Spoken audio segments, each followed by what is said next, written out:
and a northern passage was lessened. A ship that travels from London to Tokyo through the Panama Canal travels about 23,000 kilometers. Going east through the Suez Canal is about 2,000 kilometers shorter. But a trip for the Northwest Passage would only be 1,600 kilometers and would save 2 weeks. But the unpredictability of the sea ice made it a pipe dream. The voyage of the SS Manhattan brought attention to the potential of this route, but it didn't prove its viability. That same ship tried again during the winter and failed, after which the oil companies decided to just build a pipeline instead. But a seed was planted. The event started much public debate, and the Canadian government responded by passing a law to regulate all shipping in zones up to 100 nautical miles of its Arctic coasts. In other words, they made sure that the entire world knew that these were their internal waters. The United States was closely watching, and they responded with this statement, saying, "We cannot accept the assertion of a Canadian claim that the Arctic waters are internal waters of Canada. Such acceptance would jeopardize the freedom of navigation essential to United States naval activities worldwide." The dispute was formalized. Canada and the United States have had amicable relations that withstood the individual agendas of political leaders. This dispute was a sore spot. For Canada, it mostly comes down to environmental concerns. They want to protect the fragile Arctic environment and the people that live here.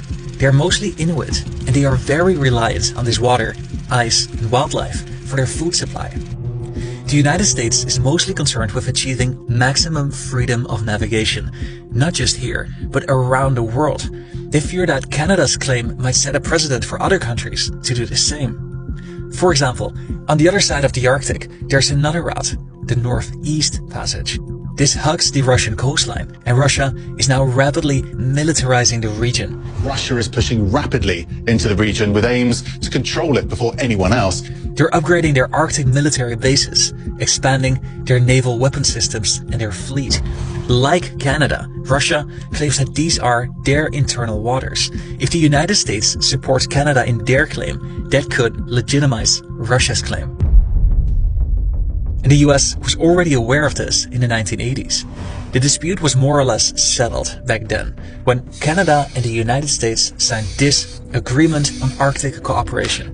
It's only 1 page long, and it resolved some of the practical issues without solving any of the sovereignty issues. Basically, they agreed to disagree. But Canada still stands firmly on its claim, and they have compelling arguments. The Inuit population that lives here has a long history with the ice and the water. This is their ancestral hunting ground. This is where they created cultures and generations of people.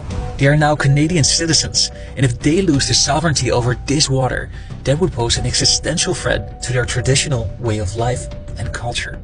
Canada also has legal arguments. In the United Nations Convention on the Law of the Sea, in Article 8, it sets the conditions for the establishment of a strait baseline, which has the effect of enclosing as internal waters. In other words, Canada believes that the geography of the archipelago places all this water within its territory. The United States didn't sign this agreement, but they cite another article that says transit passage applies to straits which are used